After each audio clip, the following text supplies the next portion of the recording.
Good evening.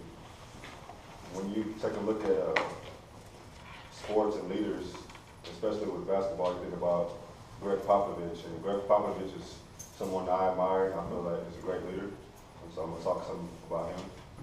Before I talk about his leadership skills, I'm going to go into his journey as a general manager and coach for the San Antonio Spurs. Greg Popovich took over as GM in 1994 for the San Antonio Spurs. And during that time, the Spurs went to the playoffs 5 straight years, and they were having some success, but they never reached the conference title.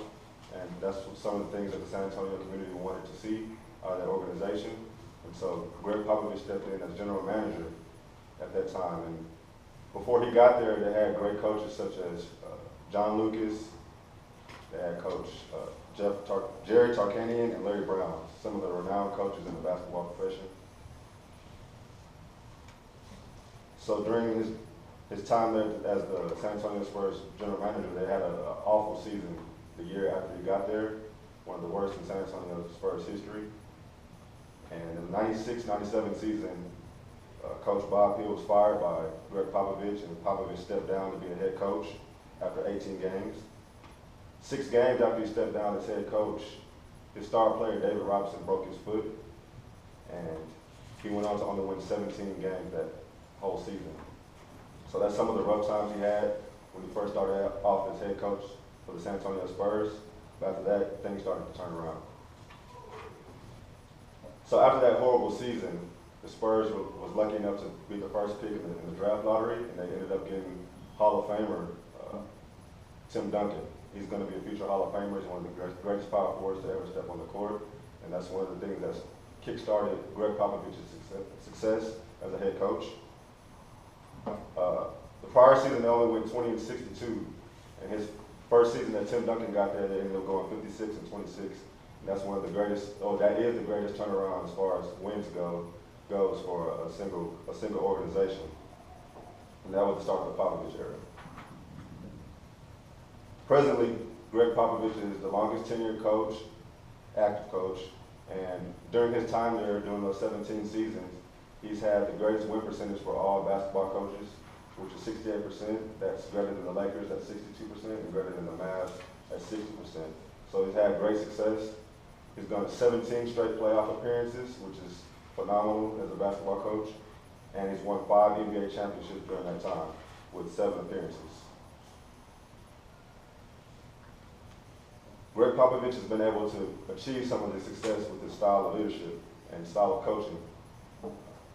When people think of Greg Popovich, they think of a stern personality, someone who's true to their word and very, some would say strict, but that's how he is. And with that style, he demands respect and he demands perfection.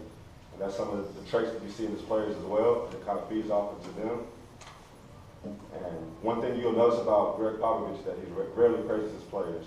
There's some games to where the players will have a great game, and the fans will applaud them as they exit the game, and Greg Popovich won't even look at them. They won't even acknowledge their presence. And that's some of the things that I think he uses to motivate his players to strive for perfection.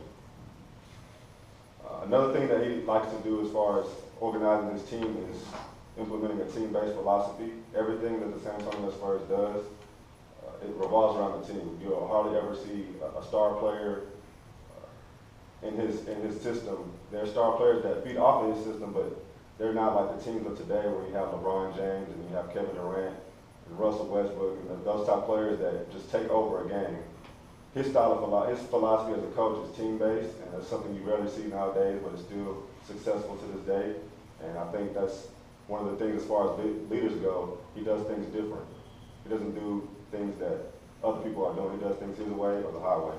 So I think in the coaching profession, that some of the leadership techniques that Coach Popovich expresses to his team is something that I can take away. And that's why I admire him.